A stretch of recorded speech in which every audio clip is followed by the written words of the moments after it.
Sperm కదలికకి ఎటువంటి ఇబ్బందులు కారణం కావచ్చు అండ్ దెన్ ఆ స్పర్మ్ మొటిలిటీని ఇంప్రూవ్ చేసుకోవడానికి ఎటువంటి జాగ్రత్తలు తీసుకోవచ్చు. నేను doctor Indrani, IVF consultant at Hegde fertility centre, Suchitra branch.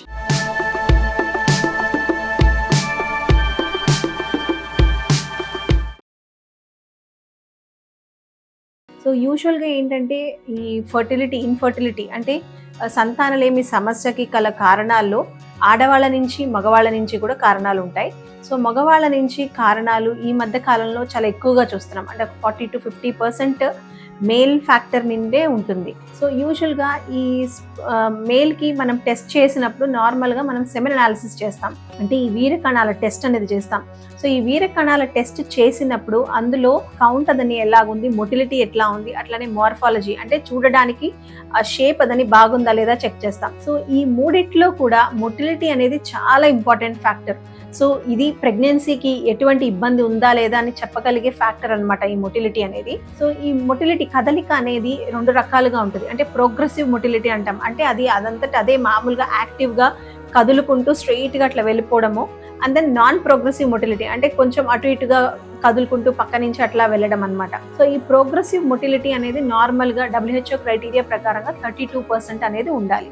So ఈ మొటిలిటీ కనుక తక్కువ ఉన్నప్పుడు దాన్ని మనం మెడికల్ టర్మ్స్లో ఆస్థెనోస్పర్మియా అని అంటాం. సో ఈ మొటిలిటీ తక్కువ అవడానికి కారణాలు ఏంటంటే చాలా వరకు ఇన్ఫెక్షన్ ఏమన్నా ఉన్నా, అంటే ఈ గ్లాండ్స్ ఉంటాయి కదా, ప్రాస్టేట్ గ్లాండ్స్, సెమినల్ వెసికల్స్, ఇట్లా వాటితో ఏమైనా ఇన్ఫెక్షన్స్ ఉన్నా, లేదంటే టెస్టిస్కి ఏ రకమైన ఇంజరీ లాంటిది జరిగినా, లేదా టెస్టిస్కి వాపు లాంటిది అంటే వారికోసీల్ అని అంటాం.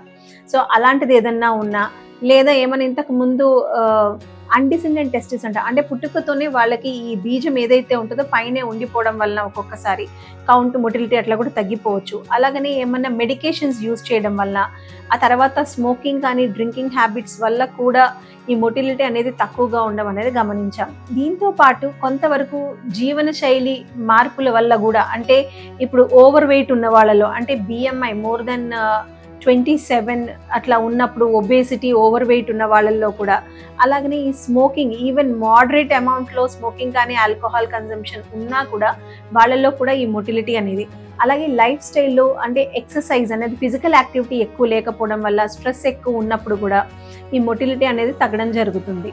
సో మనం ఈ కారణాలు ఏవైతే ఉన్నాయో, సో ఇన్ జనరల్గా ఈ మొటిలిటీకి మనం కనుక అంటే ఎట్లా జాగ్రత్తలు తీసుకోవాలన్న దాంట్లో సో జీవన శైలి నుంచి ఇంపార్టెంట్ అనమాట. సో మెయింటైన్ చేయడం అంటే మంచి డైట్ తీసుకోవడం, అంటే డైట్ అంటే Mediterranean diet is the best diet అని అంటారు. అంటే ప్రతిసారి అంటే 3 పూటల మనం తీసుకునే మీల్లో ప్రోటీన్, అలాగే లో కార్బోహైడ్రేట్స్ అంటే రైస్కి సంబంధించినవి ఏవైతే ఐటమ్స్ ఉంటాయో అట్లాంటివి కొంచెం తక్కువ తీసుకోవడం, ఫైబర్ ఎక్కువ తీసుకోవడము, అలాగే ఫ్రూట్స్, అట్లానే వెజిటబుల్ సాలడ్స్ అవన్నీ ఎక్కువ తీసుకోవడం వల్ల ఇదన్నీ కూడా బాగుంటుంది. అండ్ దెన్ డైట్తో పాటు ఫిజికల్ యాక్టివిటీ, అంటే ప్రతిరోజు కనీసం ఒక ½ అన్ అవర్ అన్న ఫిజికల్ యాక్టివిటీ ఉండాలి.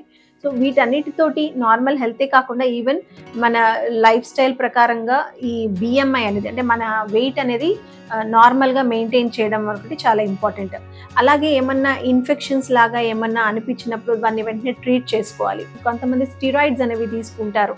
సో అలాంటివన్నీ కూడా ఏమన్నా ఉన్నప్పుడు కొంతవరకు చేంజ్ చేయడం వల్ల కూడా వాళ్ళకి ఇవన్నీ, ఈ మొటిలిటీ కానీ ఇదన్నీ మనం ఇంప్రూవ్ చేయగలుగుతాం అనమాట. అండ్ ఈ మొటిలిటీకి మామూలుగా ఇది టెస్టిస్ అనేది స్క్రోటమ్ ఉంటుంది, అందులో ఉన్నది. అప్పుడు యూజువల్గా బాడీ టెంపరేచర్ కన్నా ఈ స్క్రోటమ్ టెంపరేచర్ అనేది 2 degrees దాకా కూడా తక్కువ ఉంటుంది. సో ఒక్కొక్కసారి అక్కడ టెంపరేచర్ ఏమన్నా ఇంక్రీజ్ అయ్యేది, అంటే కొంతమంది వర్క్ పరంగా వాళ్ళు హై టెంపరేచర్స్ ఉన్న ప్లేసెస్లో వర్క్ చేయడం వల్ల ఆ టెస్టిస్ దగ్గర టెంపరేచర్ ఎక్కువ అవ్వడం వల్ల కూడా ఒక్కొక్కసారి మొటిలిటీ తగ్గచ్చు. అలాగని టైట్ అండర్ గార్మెంట్స్, అంటే టైట్గా అండర్ గార్మెంట్స్ వేసుకోవడం వల్ల కూడా ఒక్కొక్కసారి ఆ లోకల్గా హీట్ అనేది ఎక్కువ అవ్వడం వల్ల కూడా ఒక్కొక్కసారి మొటిలిటీ తగ్గుతుంది. సో యూజువల్గా కొంచెం లూజ్గా అట్లాంటివి వేసుకోవడం అండర్ గార్మెంట్స్. అలాగనే ఈ టెంపరేచర్ ఎక్కువ ఉన్న ఏరియాస్లో వర్క్ చేసేటప్పుడు వాళ్ళు ఫ్రీక్వెంట్గా కొంచెం మధ్య మధ్యలో బ్రేక్స్ తీసుకోవడము, అట్లానే కంటిన్యూస్గా కూర్చోకుండా వాళ్ళు మధ్య మధ్యలో కొంచెం నడవడము, ఇట్లాంటివి చేయడం కూడా ఇంపార్టెంట్ అనమాట. Thank you.